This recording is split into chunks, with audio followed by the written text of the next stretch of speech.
legal que você está aqui comigo no videoblog. Hoje eu quero falar sobre um tema que Zygmunt Bauman, um sociólogo que ainda está vivo, ele está bem velhinho, mas ele é um dos principais do nosso tempo. Ele fala muito sobre realidade líquida, né? Sobre a liquidez das relações, a liquidez da economia, a liquidez social, ou seja, tudo é muito rápido, muito dinâmico, né? A modernidade, tem vários livros que falam sobre isso, Amor Líquido, eu acho que tem Amor Líquido. Por que ele fala sobre o líquido? Porque as coisas parecem que não agregam mais, elas não aderem mais. E hoje eu quero falar sobre relações líquidas. O que eu quero dizer com relações líquidas? Sobre as relações que não aderem, que não permanecem, que não vinculam. E isso é um problema muito sério na pós-modernidade. E por que isso é um problema muito sério na pós-modernidade?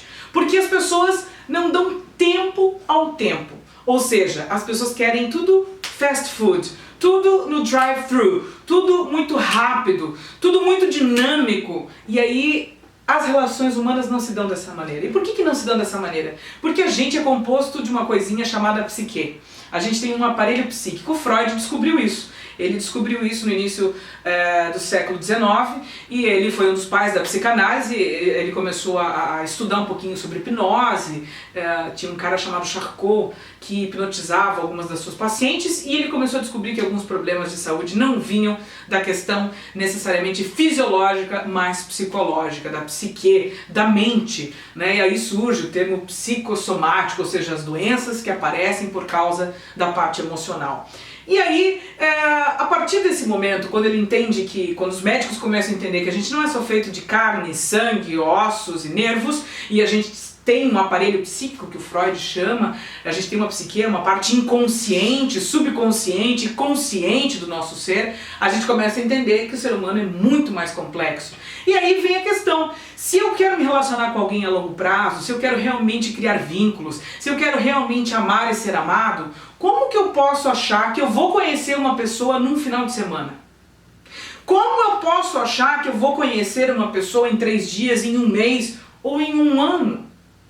Se eu tenho 20, 30 ou 40 anos e conheço alguém, como é que eu vou entender a história dessa pessoa, tudo que comanda a psique dessa pessoa em apenas 1 ou 2 anos? Como eu posso esperar que uma pessoa possa evoluir, crescer, se transformar? Não que as relações se deem pela necessidade da transformação, porque amor verdadeiro é quando a gente aceita o outro como ele é, e não quando a gente projeta algo que a gente gostaria que ele fosse, que são coisas completamente diferentes. Né? Veja, amor é conseguir aceitar o outro do jeito que ele é. Não que a pessoa não vá se transformar, não vá evoluir, não vá amadurecer, não vá mudar de emprego, de carreira, não vá fazer uma pós-graduação, um mestrado, um doutorado, e vá acrescentar vários atributos à sua vida. Não é isso. Não significa que a pessoa vai ficar parada no tempo.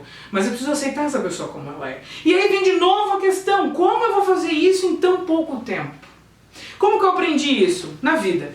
Como que eu aprendi isso? Lendo livros. Mas principalmente, recentemente, eu adotei 2 gatos persas com 3 anos de idade já.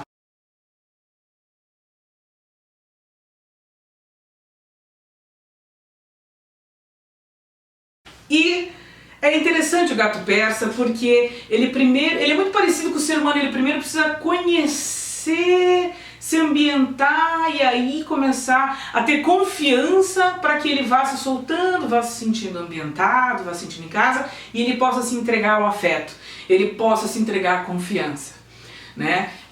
Então eu adotei esses 2 gatos que foram abandonados pelo antigo dono e foi interessante porque a fêmea, que é a irmãzinha, são 2 irmãos, o Caleb e a Naila. A Naila, a minha gatinha persa, ela teve confiança um pouco mais rápido. O Caleb levou cerca de uma semana para chegar perto da cama. Veja, não era para subir na cama nem para vir no meu colo, para chegar perto da cama. Ele levou 1 semana para ficar no mesmo ambiente físico que eu. Depois mais 1 semana para subir na cama. Depois mais 1 semana para chegar perto de mim. E por aí vai. Então perceba, nessa relação que eu tô tendo com os meus gatos, depois eu acabei adquirindo mais 2 filhotes, enfim. Aí já aumentou a família, etc, etc. Mas aí nessa relação com os meus gatos eu tenho percebido a relação de afeto, a relação de confiança, a relação de tempo. Esses dias eu viajei e eles ficaram super magoados comigo porque eu fiquei ausente. Deixei ração, deixei água, logo em seguida no outro dia eu já voltei, mas eles sentiram a minha falta. E aí vem a grande pergunta, e eu tenho muitos amigos que são muito inteligentes, alguns da área da saúde, outros da área da filosofia, outros da área da música, outros, enfim, da área da medicina. E aí, geralmente pessoas, o Freud ele tem uma série de negações, uma série de, ele chama de recalques, né? São movimentos que a gente faz para negar algumas coisas, para negar algumas necessidades, ou suprimir, esconder alguns desejos, algumas frustrações. E tem um dos recalques que ele chama de racionalização, ou seja, a pessoa que é muito racional, que usa argumentos muito inteligentes, muito racionais, para poder se desculpar com relação a alguma coisa. E os meus amigos que são mais inteligentes, mais letrados, que leem muito, geralmente quando eles têm problemas na área emocional ou de relacionamento, eles racionalizam demais. E aí você vê que na verdade eles querem negar o que eles não conseguem ver, que é o fato de relacionamento demanda tempo, relacionamento demanda amor, relacionamento demanda entrega, relacionamento demanda ceder. E às vezes a arrogância, o orgulho e o excesso de racionalização faz com que a gente não consiga se relacionar. E aí começam a vir as relações líquidas, né? Ou pela ignorância ou pelo excesso de racionalização. Ou a pessoa não consegue aceitar o outro como ele é, ou a pessoa simplesmente prefere racionalizar demais. Eu sou muito inteligente, eu sou muito estudado, eu sou muito isso, eu sou muito aquilo para me relacionar com o outro. Eu já fiz esse tipo de movimento e eu tive que aprender a me relacionar também.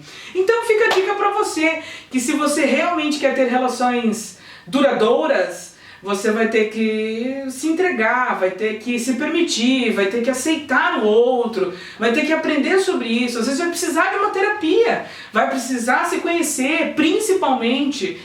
Tudo isso é muito importante e às vezes se você está em crise conjugal vai precisar de um terapeuta de casal para fazer terapia de casal, enfim. Tudo isso é muito importante para que as relações não sejam líquidas, mas sejam duradouras, que tenham confiança, que tenham vínculos, que tenham amor, que tenham aceitação.